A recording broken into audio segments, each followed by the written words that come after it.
आज स्वामी विवेकानंद जयंती है। उनकी जयंती को भारत में राष्ट्रीय युवा दिवस के तौर पर मनाया जाता है। स्वामी विवेकानंद ने अपने जीवन में इतने प्रेरक विचार दिए हैं कि वे हर किसी के लिए प्रेरणा बन गए हैं। वहीं इस मौके पर पीएम मोदी, राष्ट्रपति द्रौपदी मुर्मू सहित कई लोगों ने शुभकामनाएं दी। प्रधानमंत्री नरेंद्र मोदी ने स्वामी विवेकानंद की जयंती के उपलक्ष्य में राष्ट्रीय युवा दिवस के अवसर पर भारत मंडपम में विकसित भारत यंग लीडर्स डायलॉग 2025 में भाग लिया। इस दौरान प्रधानमंत्री मोदी ने यंग लीडर्स से संवाद किया। बता दें, इस मौके पर विभिन्न कैटेगरीज में यंग लीडर्स को सम्मानित भी किया गया।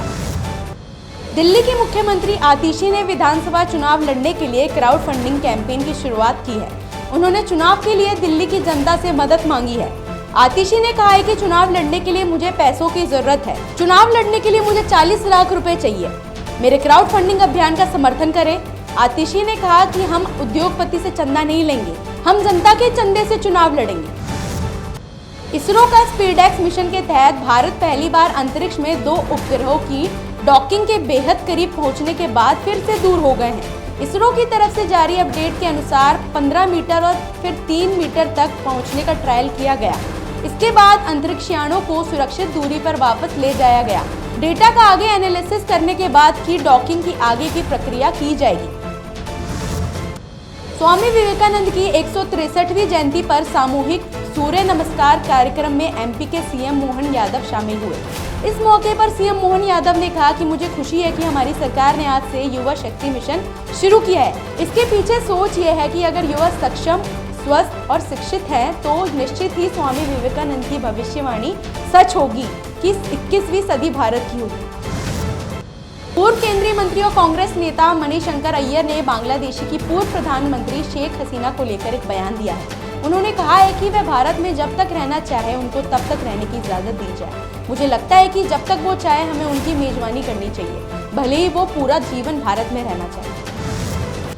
विदेश मंत्री एस जयशंकर अमेरिका के नवनिर्वाचित राष्ट्रपति डोनाल्ड ट्रंप के शपथ ग्रहण समारोह में भारत सरकार का प्रतिनिधित्व करेंगे। विदेश मंत्रालय ने बताया कि जयशंकर ट्रंप वेंस उद्घाटन समिति के निमंत्रण पर शपथ ग्रहण समारोह में भाग लेने के लिए तैयार है। यात्रा के दौरान जयशंकर आने वाले प्रशासन के प्रतिनिधियों के साथ साथ उस अवसर पर अमेरिका का दौरा करने वाले कुछ अन्य गणमान्य लोगों के साथ भी बैठक करेंगे।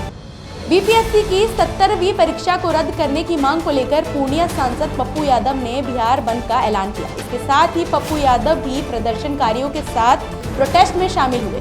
वहीं प्रदर्शनकारियों के विरोध के चलते लोगों को आने जाने में परेशानी का सामना भी करना पड़ा। स्वामी विवेकानंद की जयंती पर उत्तर प्रदेश की राजधानी लखनऊ में आज एक समारोह आयोजित हुआ। कार्यक्रम में सीएम योगी आदित्यनाथ ने एआई बेस्ड इंटीग्रेटेड पोर्टल युवा साथी का शुभारंभ किया। साथ ही राज्य स्तरीय विवेकानंद यूथ अवार्ड से युवाओं को सम्मानित किया। आप संयोजक अरविंद केजरीवाल ने भाजपा पर हमला बोला। उन्होंने एक प्रेस कॉन्फ्रेंस में कहा कि हमने देखा कि कैसे भाजपा के नेता झुग्गियों में सो रहे हैं। वे 5 से 10 साल से नहीं सो। पिछले 1 महीने से उनके नेता झुग्गियों में सो रहे हैं। उन्हें झुग्गियों से प्यार नहीं है। केजरीवाल ने कहा कि ये अमीरों की पार्टी है, इन्हें झुग्गी वालों से क्या लेना देना। दिल्ली विधानसभा चुनाव 2025 का आगाज हो चुका है और राजनीतिक दल अपनी तैयारियों में जुटे हुए हैं। भारतीय जनता पार्टी बीजेपी ने शनिवार देर रात 29 उम्मीदवारों की दूसरी लिस्ट जारी की है। इस सूची में पार्टी ने न केवल महिलाओं को प्रमुखता दी बल्कि पूर्व मुख्यमंत्री के बेटे और पार्टी के बागियों को भी चुनावी मैदान में उतारा है।